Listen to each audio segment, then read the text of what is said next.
Hello everyone, welcome to the channel happy moments with Sakshi. आज अभी evening के 6 o'clock हुए हैं। मैं वॉक करने आया हूँ, बच्चे अभी घर पे ही हैं और सोचा कि वॉक करते हुए जो लेटेस्ट यूएस में चल रहा है उसके बारे में बात की। और अगर आप सालों से ग्रीन कार्ड की लाइन में खड़े हैं तो आपके लिए एक खुशखबरी है, एक नया बिल आया है। रिसेंटली जो यूएस की दो पार्टियां हैं, रिपब्लिकन और डेमोक्रेटिक, इन दो पार्टी ने मिलकर एक बिल पेश किया है, डिग्निटी एक्ट 2025। और इस एक्ट में जो है काफ़ी अच्छी चीज़ें हैं। अगर ये बिल पास हो जाता है तो ये स्पेशली इंडिया और चाइनीज़ के लिए, जिनकी पॉपुलेशन काफ़ी ज़्यादा है, उनके लिए बहुत बड़ी खुशखबरी है। जो लोग 10-15 साल से वेट कर रहे हैं अपने ग्रीन कार्ड के लिए, और जिनके बच्चे आउट ऑफ स्टेटस हो चुके हैं, जैसे 21 ईयर के बाद जो डिपेंडेंट होते हैं, जो किड्स होते हैं, वो डिपेंडेंट वीज़ा पे नहीं रह पाते, उनको या तो यूएस से बाहर जाना पड़ता है या फिर F1 वीज़ा पे, स्टूडेंट वीज़ा पे कन्वर्ट करना पड़ता है। तो इसके लिए काफ़ी खुशखबरी की बात है।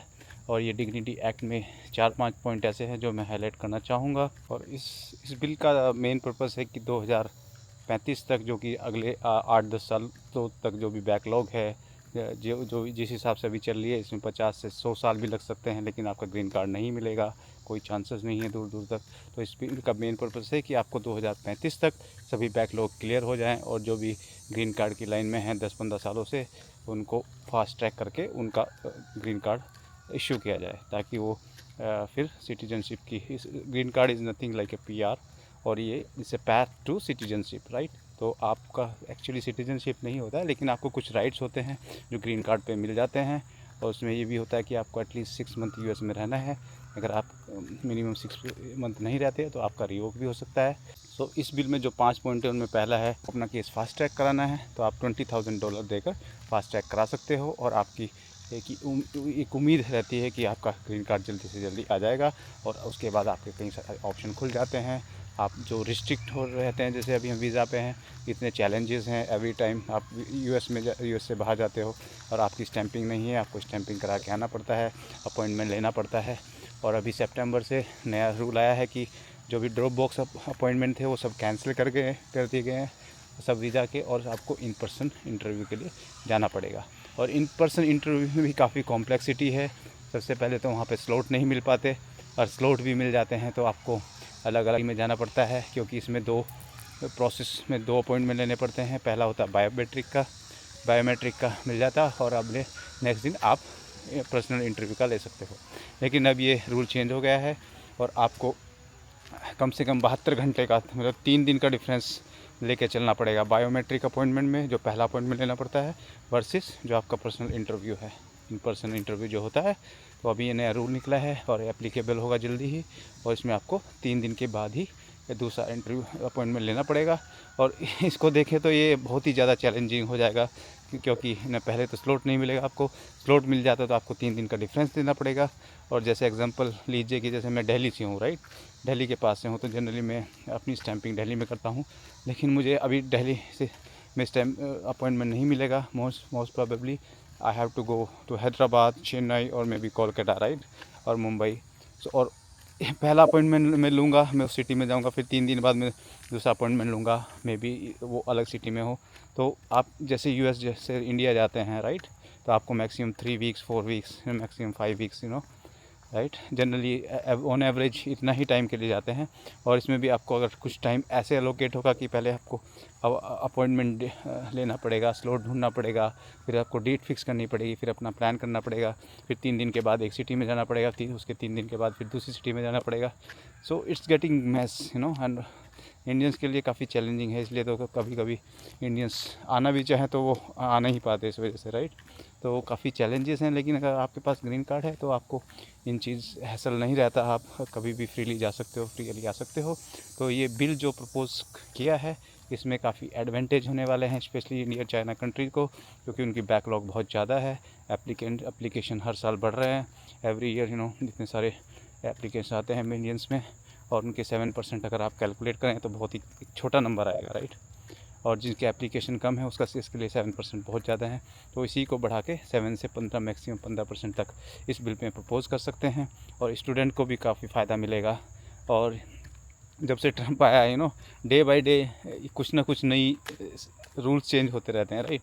अभी सबसे बड़ा तो शॉकिंग यही है कि सबसे पहले कि जो 12 मंथ तक आपका ड्रॉप बॉक्स हो सकता था वो 48 मंथ था, उसको डायरेक्टली 12 मंथ कर दिया गया था। उसके बीच में इतना कन्फ्यूज़न था। अभी हम लोग मार्च में जैसे अभी गए थे इंडिया, हमारा ड्रॉप बॉक्स था, लकीली हम 12 मंथ के जो रेंज है उसके अंदर थे। वहाँ पे मैंने कई लोगों को देखा है जो 12 मंथ से ऊपर वाले रेंज में थे और उनको पता नहीं था कि ये रूल कब से चेंज हुआ है। आई थिंक फैब में 9th और 10th फैब को ये रूल चेंज हुआ था और उसकी वजह से काफ़ी प्लान्स लोगों के ऊपर नीचे हो गए थे और कुछ लोग तो इंडिया में स्टक भी हो गए थे। और सुनने में तो ऐसा है कि लोग 2-2 महीने तक वहाँ पे स्टक हो गए थे और कुछ का तो जब वो वापस आए तो अभी स्क्रूटनी ये चल रही है कि वो पूछते हैं how long you are out of US, right. तो जैसे मैंने बोला वीक्स और 4 वीक्स आई वाज आउट। किसी ने बोला कि 2 महीने 3 महीने, and they found out it out and they revoke their visa. इसमें नंबर 2 पॉइंट आता है, इंडिया जैसी कंट्रीज़ को बड़ा फ़ायदा मिलने वाला है इस बीच से, क्योंकि जैसे कि आप जानते हैं कि every year at least 7% at max 7% जो है वो एप्लीकेंट को यूएस ग्रीन कार्ड में दिया जाता है।